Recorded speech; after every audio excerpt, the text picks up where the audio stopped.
Assalamualaikum warahmatullahi wabarakatuh. Selamat pertama, marilah sama-sama kita panjatkan puji syukur kehadirat Allah Subhanahu wa taala, Tuhan Yang Maha Esa. Karena pada kesempatan ini saya akan memaparkan, yaitu dengan judul membangun tata kelola pemerintahan yang baik dan sehat. Baik, Bapak Ibu sekalian, kita mulai. Saya akan memulai paparan saya. Kemiskinan menjadi masalah dan tantangan yang selalu dihadapi untuk masyarakat Indonesia, termasuk masalah lingkungan dan sosial terkait perebutan wilayah administrasi. Dari hal tersebut menimbulkan pertanyaan, siapakah yang harus bertanggung jawab dan untuk menyelesaikan permasalahan ini? Kita punya pemerintah yang membuat kebijakan yang kita jalankan, tapi masalah publik terkadang tidak pernah terselesaikan. Di sini mari kita bicara soal pemerintah, namun pada tataran tata kelola pemerintahannya. Sekarang kita berlanjut, apa sih perbedaan government dan governance? Kata kunci government adalah memerintah. Pemerintah menjadi pengambil keputusan dalam penyelesaian masalah publik. Pemerintah birokrasi kerjasama untuk menyelesaikan masalah, menggunakan wewenang agar keputusan yang dibuat sesuai dengan kehendak publik. Sedangkan governance menekankan soal proses. Masalah publik adalah masalah semua aktor memerintah, bukan jalan keluar dari masalah yang ada. Kerjasama dari berbagai pihak membentuk proses tata kelola yang dibutuhkan untuk menciptakan kebijakan bersama. Di sini saya ambil contoh kasus degradasi akibat pembalakan penguasaan sumber daya alam, seperti Kalimantan, salah satu wilayah pulau terbesar di Indonesia yang permasalahan klasikal adalah kebakaran. Selalu terjadi setiap tahunnya. Untuk menyelesaikan masalah ini, konsep governance digunakan. Diciptakannya ruang kolaborasi antara pemerintah, lembaga swadaya masyarakat, masyarakat desa, lembaga adat, dan pihak lain. Di kasus tersebut, pemerintah mendorong perusahaan untuk melakukan perbaikan sistem pengelolaan lahan. Begitu pun dengan organisasi masyarakat sipil dan adat yang berkomunikasi dengan pihak pemerintah. Dari baiknya kerjasama tersebut ditemukan bahwa musyawarah masyarakat Dayak Mayan di Kepulauan Hulu, Kalimantan Barat melakukan tradisi budaya bercocok tanam dengan cara nunggal, yaitu bakar lahan pada area konservasi dan gambut. Sebagai respon kearifan lokal, upaya pembukaan lahan di sana, perusahaan melakukan pemetaan partisipasi desa untuk mengetahui luasan degradasi lahan dan memberikan pemahaman ke masyarakat adat agar ritual pembalakan jangan terjadi lagi. Jadi dapat kita lihat di paparan saya, kita ketahui bersama bahwa Indonesia itu langganan kebakaran hutan. Dari data yang saya tampilkan, di 2014 itu ada 44,4 ribu hektar yang ada titik apinya 29,790 ribu titik api di 2014. Sedangkan di 2016 ada 2,67 hektar dan titik apinya adalah 48.775. Di tahun 2016 ada 438,4 ribu hektar, titik apinya 4,950. Di 2017 ada 165,5 ribu hektar dan sudah ada titik apinya 2.924. Di 2018 ada 2.500, saya ulangi, 510,6 ribu hektar, 8.617 titik apinya. Sedangkan di 2019 ada 135,7 ribu hektar dan titik apinya semakin berkurang, yaitu 1.460 hektar. Sedangkan ada titik panas periode 16 sampai 22 Agustus 2019 di wilayah Pulau Sumatera itu ada 467 titik. Di Pulau Kalimantan 480, di Pulau Sulawesi ada 24 titik, di Jawa 14, Bali dan Nusa Tenggara ada 12, Maluku dan Papua ada 2 titik panas. Kebakaran hutan dari tahun 1997 sampai 2015 yang paling parah, luas area terbakar adalah kondisi 1997 ada 9,75 hektar. Sedangkan di 2015 sudah berkurang 2,6 juta hektar. Kalau kita kalkulasikan 30 kali luas Jakarta. Sedangkan emisi karbon 2,57 gigaton karbon CO2 dari 2.488 pembangkit listrik selama setahun. Sedangkan kondisi di 2015 adalah 289 juta ton karbon.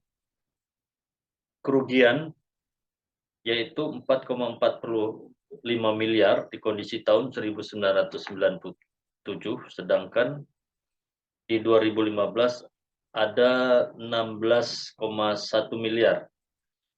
Sedangkan korban ISPA adalah 1, juta orang. Di 2015 sudah berkurang, yaitu 425,4 ribu orang. Jadi kita bicara masalah hutan, ada beberapa yang menangani, yaitu pertama pemerintah, yang kedua masyarakat hukum adat, yang ketiga perusahaan swasta dan LSM. Dan dapat kita lihat di gambar bahwa ada saudara-saudara kita yang membuka lahan dan sudah menjadi budaya, dia akan membakar hutan. Kita lihat di layar. Good government sebagai konsep ideal. Good government di Indonesia yaitu bersumber dari BPS, Bappenas, UNDP 2001 ayat 23, yaitu partisipasi, yaitu mendorong warga negara Indonesia mengekspresikan pendapatnya dalam proses pengambilan keputusan baik langsung ataupun tidak langsung. Selanjutnya adalah penegakan hukum, artinya adil tanpa diskriminasi dan mendukung hak asasi manusia. Yang ketiga adalah transparansi, membangun saling kepercayaan dengan memberikan informasi yang dibutuhkan dan akses informasi yang mudah. Responsif terhadap keluhan, masalah, dan aspirasi masyarakat. Selanjutnya adalah pemerataan, memberikan peluang yang sama bagi warga untuk meningkatkan kesejahteraannya. Visi strategik, yaitu rasa memiliki dan tanggung jawab terhadap masa depan daerah. Efektivitas dan efisiensi, yaitu pemanfaatan sumber daya secara optimal dan bijaksana. Profesionalisme, meningkatkan kapasitas, keterampilan, dan moral birokrat daerah. Selanjutnya, akuntabilitas, meningkatkan akuntabilitas publik bagi pengambil kebijakan di semua bidang. Pengawasan, kontrol, dan pengawasan oleh publik serta organisasi masyarakat. Jadi prinsip government di Indonesia ada beberapa hal, yaitu saya ulangi lagi, partisipasi, penegakan hukum, transparansi, responsif, pemerataan, visi strategi, efektivitas dan efisiensi, profesionalisme, akuntabilitas, dan pengawasan. Jadi Bapak Ibu sekalian, bila kita mempunyai prinsip seperti ini, mudah-mudahan ke depannya dalam hal pemecahan permasalahan kebakaran hutan, kita dapat tekan dengan berkolaborasinya antara pemerintah, masyarakat hukum adat, lembaga swadaya masyarakat, serta pihak swasta yang mengelola hasil hutan. Jadi dari beberapa sumber dapat kami paparkan di sini, yaitu kasus-kasus pelanggaran di Indonesia terkait tindak pidana korupsi. KPK sudah mempublikasikan bahwa good government yang tertinggi berada pada korupsi, penyalahgunaan anggaran, serta pengadaan barang dan jasa. Itu bersumber dari KPK tahun 2020. Ketiga, kasus terbesar ini umumnya berupa gratifikasi yang dilakukan oleh aparatur sipil negara, Kondisi seperti ini merupakan salah satu cerminan yang kurang bagus dan menjalankan tata kelola pemerintahan. Ada PNS tersandung kasus korupsi yaitu 115 kasus, swasta legislatif 480 kasus, dan lainnya. Negara sangat dirugikan disebabkan karena lembaga eksekutif dan legislatif jika dari data tersebut harusnya bisa merujuk pada gambar yang tertera di layar. Pengaruh globalisasi yaitu enabling. Nah, ini dapat kami tampilkan bahwa enabling institution proses ini ada di sebelah kiri gambar, sedangkan untuk solusinya adalah salah satunya adalah birokrasi baru yang didukung oleh staf berkualitas, transparansi, orientasi bisnis, efektif dan menguntungkan, manajemen berdasarkan manfaat, orientasi teknologi, organisasi kecil tapi berkualitas.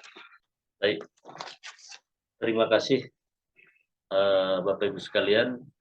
Tadi pemaparan singkat terkait tata kelola pemerintahan baik dan sehat. Ada beberapa hal yang dapat kami sampaikan, yaitu terkait kebakaran hutan yang permasalahan klasikal. Yang kedua adalah korupsi. Ini yang harus dapat kita perhatikan bersama-sama, karena dalam hal melakukan perubahan apapun itu harus kita lakukan. Baik Bapak Ibu sekalian, demikian paparan singkat saya. Saya mohon maaf jika ada penyampaian saya yang tidak berkenan pada Bapak Ibu. Sekali lagi saya mohon maaf. Dan saya akhiri, wabillahi taufiq wal hidayah. Wassalamualaikum warahmatullahi wabarakatuh. Salam sejahtera buat kita semua. Om Swastiastu. Sekian.